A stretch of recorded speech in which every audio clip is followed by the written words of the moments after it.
त्या ठिकाणी प्रगतीचा उजेड जावा। छत्रपती शिवरायांच्या विचारांना या ठिकाणी अभिवादन करतो आहोत। त्यासोबत आणि इतर सर्व मान्यवरांच्या सर्व त्याच्या कर्तृत्वाचा गौरव असतो। आणि आज जे काही नांदेड जिल्ह्यानं केलं ते माझा नसून माझ्या गावकऱ्यांचा कर्तृत्वाचा सोहळा आहे। आणि मी हे उल्लेख केला की माझ्या एकट्यामुळे काही होत नाही, अनेकांचे जे सहकार्य लाभलं त्या सर्व सहकार्यांचा सत्कार आहे। या ग्रंथाचा मुख्य गाभा काय काय? या ग्रंथाचा मुख्य गाभा केल्याने होते रे करीत राहावे। आपण आजच्या नव्या पिढीमध्ये करण्याचं आपण दूर गेलो कर्तृत्वापासून। तुम्ही काम करत जा, थोडं थोडं होत जाते, यश मिळालं की आत्मविश्वास वाढतो आणि तुम्हाला ते करण्याची इच्छा होते। लोक दारूची नशा करायला लागले। दारूच्या नशेपेक्षा कुठल्या चांगल्या कामाची नशा तुम्हाला केव्हाही ती श्रेष्ठ असते।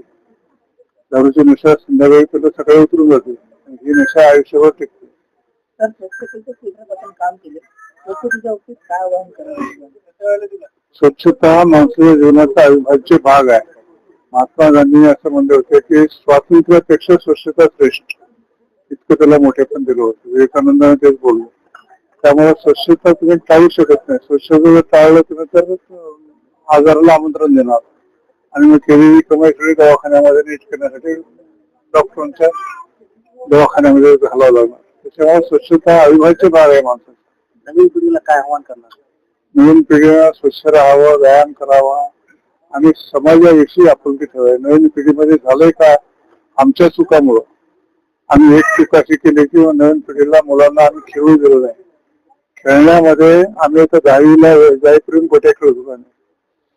खेळणं असा विषय आहे की त्यामध्ये मुलांना सहनशीलता नावाचा एक गुण येतो। यश आणि अपयश पचवायची ताकद त्यांच्यावर निर्माण होते आणि ती कुठं कुठल्या शाळेत नाही, बालवयामध्ये जाणं त्या खेळण्यातून निर्माण होते। कधी हारतो तो कधी जिंकतो, हारलं ते हार पचवायची ताकद येते। आणि जीवनाला तुम्हाला यशस्वी होण्यासाठी सहनशीलता ही फार मोठी शक्ती आहे। तुमच्यामध्ये प्रत्येकात 16 शक्ती आहेत। प्रत्येकात त्या 16 शक्तीमध्ये सहनशीलता नावाची एक शक्ती आहे, ती सगळ्याच्या खाली आहे। तिला जर बाजूला काढलं हे सगळं कोलॅप्स 15 पुस्तकाच्या खाली पडतील तसे तुमच्या 15 शक्ती कोलॅप्स। आता तुम्ही तुमच्यामध्ये किती चांगले गुण राहू द्या, पण सहनशीलता नसेल तर तुमच्या बायकोला तुम्ही आवडणार नाही, तुमच्या आईला आवडणार नाही। बापू फार रागीट आहे, तांबस आहे, काही बोलते पण रागाने। त्याच्यामुळं बोला शेवटचा प्रश्न होता, आता जे भ्रष्ट ग्रामपंचायत सरपंच आहेत, अधिकारी थोडक्यात यांना काय संदेश द्या? यांना संदेश देण्याची माझी ताकदही नाही, लायकी नाही। कारण आता सगळे तुम्ही पैसे जे मागे लागल्यावर काय संदेश देणार? आणि काही नको म्हणले तुम्हाला आवडेल, पण पैसा नको म्हणले ते आवडत नाही।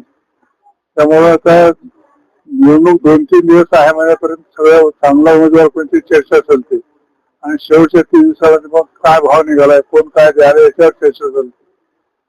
आणि लोकशाहीमध्ये समाज हा राजा आहे हे आम्हाला कोणी 75 वर्षामध्ये नीट समजावून सांगितलं नाही की तुमच्या मताची व्हॅल्यू काय। पंतप्रधान मोदीला एकच मत आहे, राष्ट्रपतीला एकच मत आहे, तुम्हाला एकच मत आहे, भंगार व्हॅल्यूला एकच मत आहे, भाजी विकण्याला एकच मत आहे, एखाद्या बेकाराला एकच मत आहे। त्या मताची केवढी ताकद आहे ते तुम्हाला कोणी समजून सांगितलं नाही। आम्ही निवडणुकीत आलो, माझ्या पार्टीचं निघायला यांचा गौरव सोहळा आज होता। माधव पाटील एक बहुआयामी व्यक्तिमत्व आहे आणि त्यांचा यशोचित सत्कारात झालेला आहे। खर तर माधव पाटील शेळगावकरला 82 वर्ष झालेले आहेत। 82 वर्षाचं आज खऱ्या अर्थानं उहापोह केला गेला। या माणसाने शेतकरी संघटना केली, या माणसाने ग्राम स्वराज्याची कल्पना आणली, ग्राम स्वच्छतेची कल्पना आणली आणि एवढं उदंड कार्य या माणसाच्या हातून घडलं। आणि म्हणून आज त्यांचा सत्कार होता। सत्कारामध्ये महाराष्ट्रभरातून लोक आलेली होती। याचा अर्थ असा होता की 11:30ला सुरू झालेला कार्यक्रम 5 वाजेपर्यंत चालतो।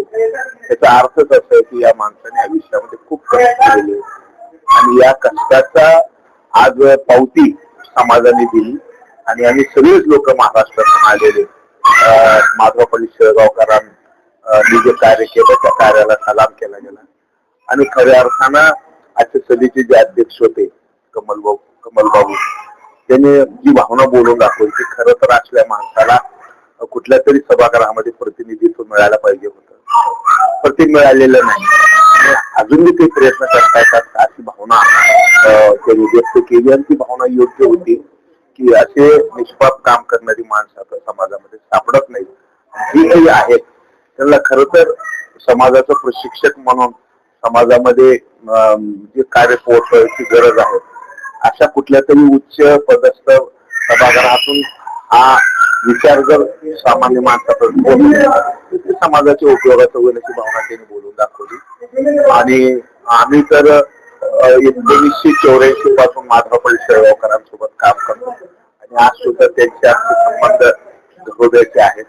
आणि एवढं एक चांगलं आयुष्यामध्ये मी त्याची सर्वात मोठा आनंद वाटतो.